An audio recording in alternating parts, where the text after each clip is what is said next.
When painting a landscape, green is one of the most commonly used color we do. But it can be daunting sometimes because it's not about the color itself. It's about our observation and the mixing of the color. Some of the greens we see in the nature actually not green at all. Maybe some of the yellow and blue stuff mixed. So in this video, I will show you different aspects of greens and the mistakes that we can avoid while we do the landscape painting. The first mistake we do is using green straight from the tube. Although there are some greens, they're good to go straight from the tube, but most of them are not. They're very good pigment, but they creates amazing green when mixing with other pigments. Take a look at this example. This green is called Undersea Green from Daniel Smith. They're very good. You can probably use them straight away from the tube. They're supposed to be the color for undersea weeds or something like that. Even you can match them when you're creating trees. But there are some other greens which are not.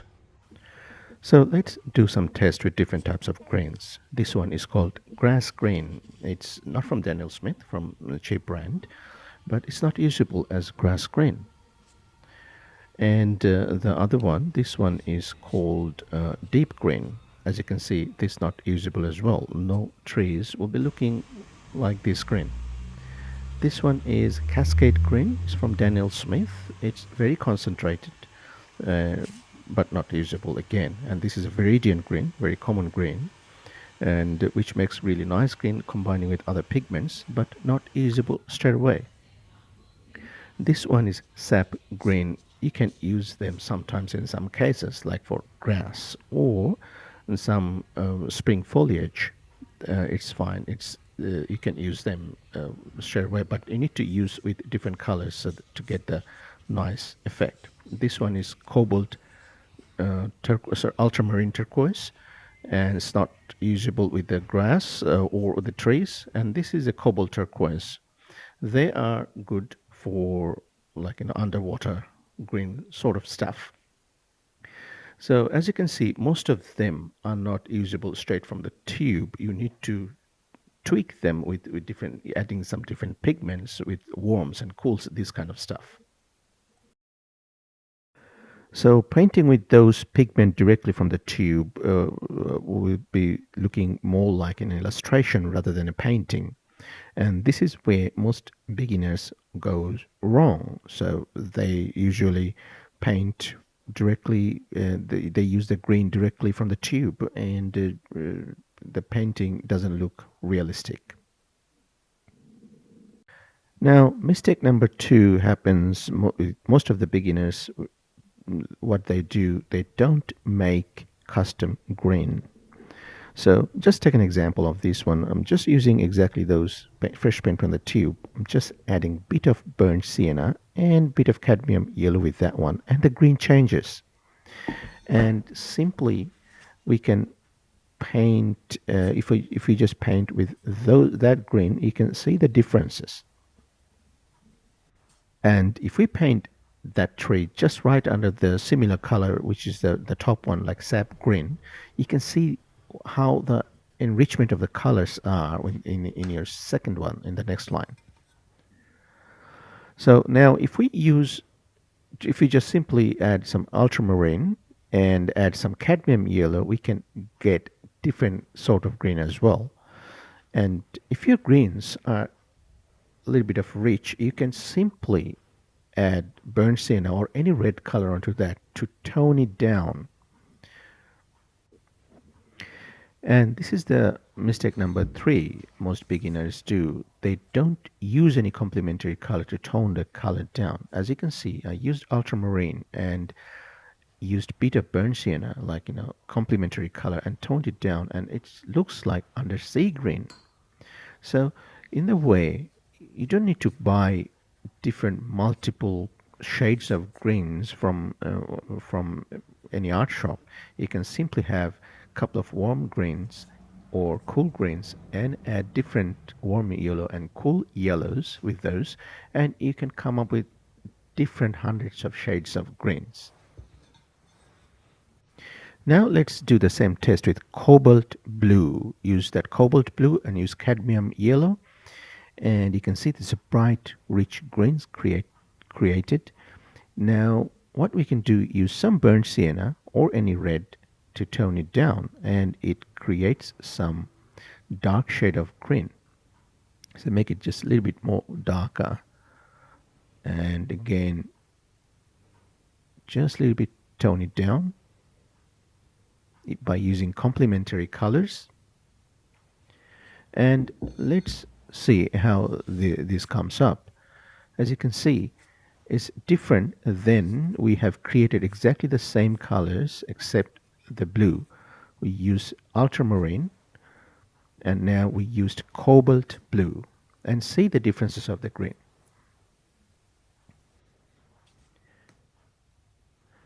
Now do exactly the same thing. Now change the yellow. So let's use cobalt blue, and instead of cadmium yellow, let's use yellow ochre and add a bit of burnt sienna with that. See, that's created another shades of blue, sorry, green. Now let's change that a little bit. Let's go with the ultramarine blue and yellow ochre. So I will get some ultramarine, and I will just mix it up with the yellow ochre.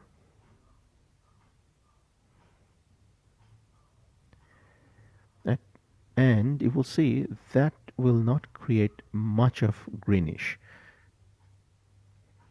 And that's the reason this ultramarine and yellow ochre can be used in the sky as well. That doesn't create green shade, but it creates a bit of gray shade. So that's safe. But if in the sky, if you use cobalt blue instead of ultramarine and mix it up with the yellow ochre, your sky will be green. So that's an interesting stuff to take. So now let's take some different blue, like Prussian blue, which is very rich blue, as you can see, and add some yellow ochre with that, and you can see it creates some rich green, bright green. Add some more cadmium yellow, more brighter. So just tone it down with a little bit of burnt sienna, and let's see how it looks like. It will still be looking brighter, but a little bit toned down. So it will,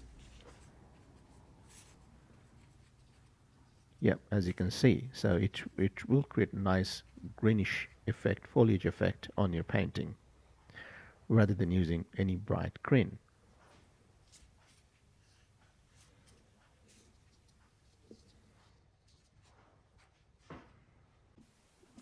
So mistake number 4 is not observing atmospheric effect. That means most of the beginners, they don't pay attention to the time of the day or the season. Maybe what they're looking at that actually not green. They're thinking it's a green. They're using sap green or any sort of green everywhere. But if they observe carefully, they can find the differences of greens. They differ from the time to time basis, season to season, day to day. In the early morning, some greens probably will be looking like blue, and in the late afternoon, the greens will be looking like cadmium orange, or yellowish sort of thing. Let's have a look into this example. I'll just put some very light wash of yellow ochre and just add ultramarine blue with that. I'm painting some early morning scene, and I'll use just cobalt blue and yellow ochre to paint the grass. Now, what in this case, most beginner, what they do, they start painting the trees with the green colors. You don't need to do that. You simply have the wash of very light wash of ultramarine blue, and that will do your job. So our brain says the foliage or trees must be in green in color, like viridian or even the custom green, but actually it's not. Many beginners tend to forget to consider the atmospheric effect which creates for the distance. Like the more far away they are, the bluish they are, and the more closer you are, it's warmer they are. So that means if you now paint one tree just closer to you, closer to foreground, you can use very dark green in that case. You can use ultramarine, add some cadmium orange or cadmium yellow or yellow ochre, and add some burnt sienna, and you can create that dark green in there, the custom green. And that would make perfectly sense. So that will create the sense of distances, create the atmospheric effect of of your greens. So the last mistake I would say that most beginners do is not paying attention to values. This is especially for the greens. Even though you use the correct green, like or even custom green, or even just simply from the tube, if you don't have the value correct, that will not make any sense. For example, here I have used ultramarine and yellow ochre to make a grayish kind of green, and then if it doesn't have proper value, it won't make any sense. And this one, for example, sap green, or even you can make some compound green like using Prussian blue and cadmium yellow will make this bright green. Even though those are compound green, custom green, if you don't have proper values there, your green will not be working in your painting. Like here, I have used custom green, but without any proper values. It's just looking like flat. So add some values in there with the same colors or use different pigments. Doesn't matter. Here, like even if I use the same pigment, now it's creating some values, some white. Even now I can just add some dark colors in there, like neutral tint or something like that. And that will make sense then. Even in your painting will improve so much. So now you can see just adding those values, it started to work out. So these are basically five green mistakes. If you can avoid, your painting will come alive, and you can start making really nice greens in your painting. So what I'm going to do, I'm going to have a little bit of demo in there, like very tiny pictures, images, where I will be painting a small little scene, but using some custom greens. I will not be using any greens directly from the tube. Okay.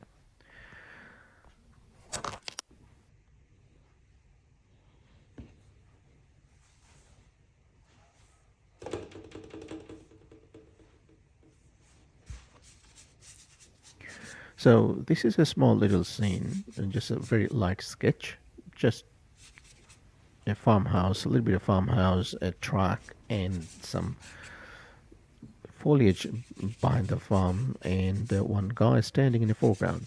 I'll just do the yellow ochre, light wash of yellow ochre, and some ultramarine blue for the sky. Just quick suggestion of these the early morning sky.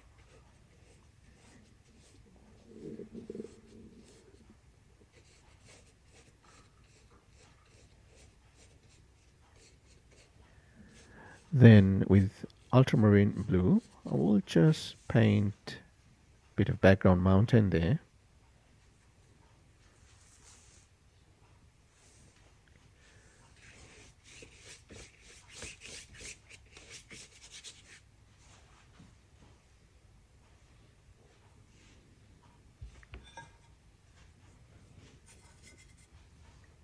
Just wet the foreground.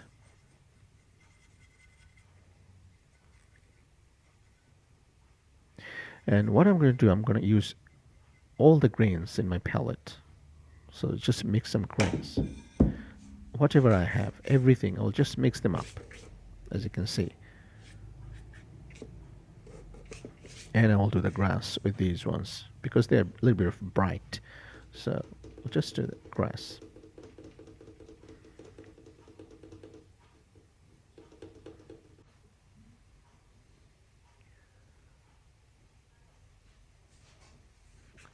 And I will just do some yellow ochre.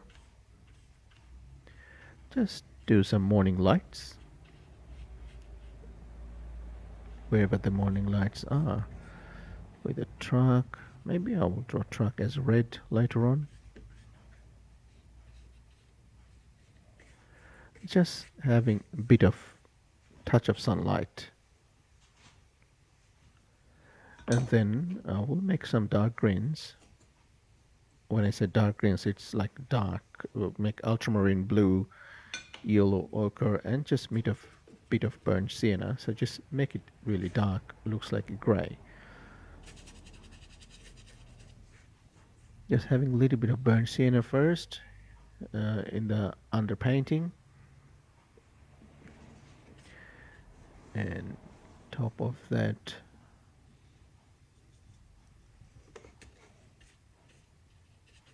just having a bit of dark color. As you can see, these are nowhere near the green.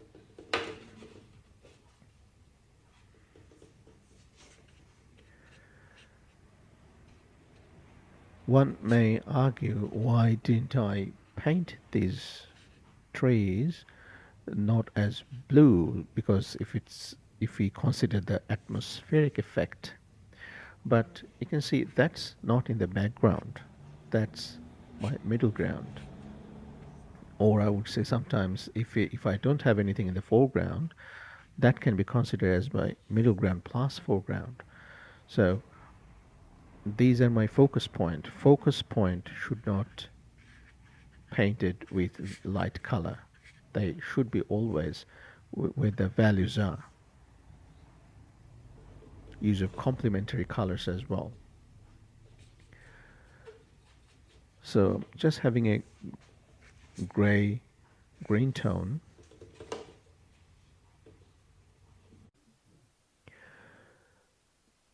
So I will now start doing some shadow part of the barn.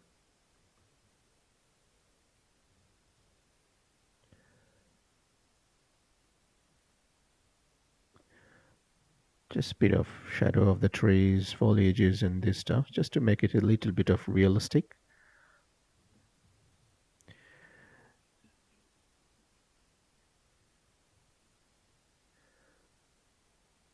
Also add the darks. These darks actually not the shadows, rather the background or background trees.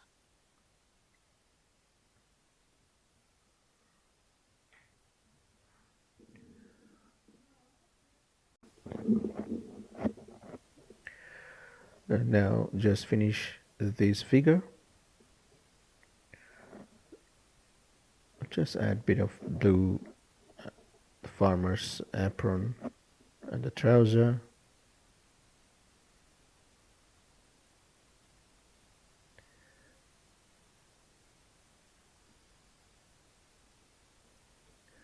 Just to create some visual interest.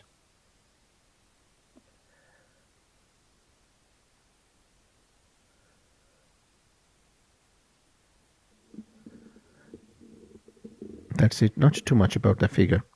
Now what I will do, I will just do the roof of the barn. So I will just use my brush, synthetic hair brush, spread them like a fan brush, and just use a little bit of burnt sand on top of the roof, just to depict that rustic roof of the barn.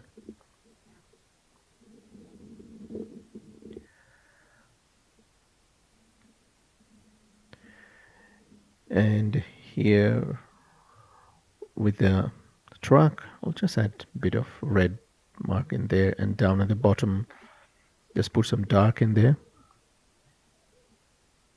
It's a loose style. I'm not painting anything realistic or exact.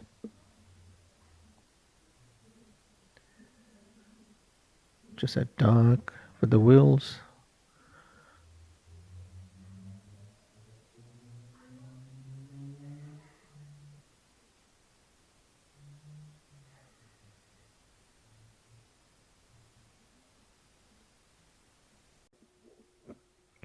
Yep, that's it. I'll just use that neutral tint here and there, and I've also used neutral tint added with my existing green to use the darker values of those trees. And as you can see, those foliages, I haven't used any greens simply from the tube or sap greens or anything. I just made everything up with just the concentrated on the values. Now I'll just do some dry brush stroke just to have some effect on the foreground, some light and shadow effect of the foreground, just dry brush stroke. And just because of that dark greens, the underneath the light greens, they become more highlighted, they become more luminous. Just add a little bit of background and just finishing it off with some detailing, light and shadow, the poles, the bars and everything like a burn have.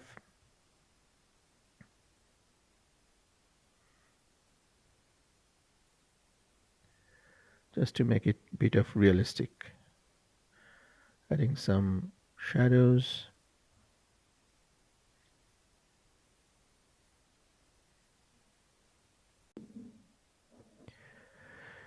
If this was a bigger one, then probably I could have some kettles and other stuffs in there, more subjects. But this is a tiny little piece, just fixing up some darks and shadows here and there, a little bit of detailing,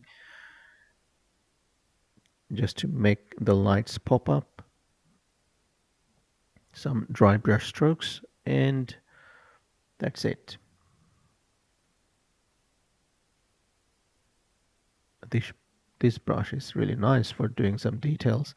By the way, I will leave some discount code for this brush to buy from the Golden Maple. These brushes are good. You can use that discount code and get 10% discount. You don't have to use my link. You can simply go to Golden Maple website and just use the discount code there and you will get 10% discount. Anyways, that's pretty much all. So in this video, what I try to show you how you can use the greens and how actually you can avoid those 5 mistakes and you can really create a great painting. Is if you're a beginner, if you have full consideration of those 5 mistakes, how to avoid those, your painting will come up really great. That's all for today, and thanks for watching. And if you like this video, please give it a thumbs up or consider subscribing. I will see you in the next video. Thank you. Bye.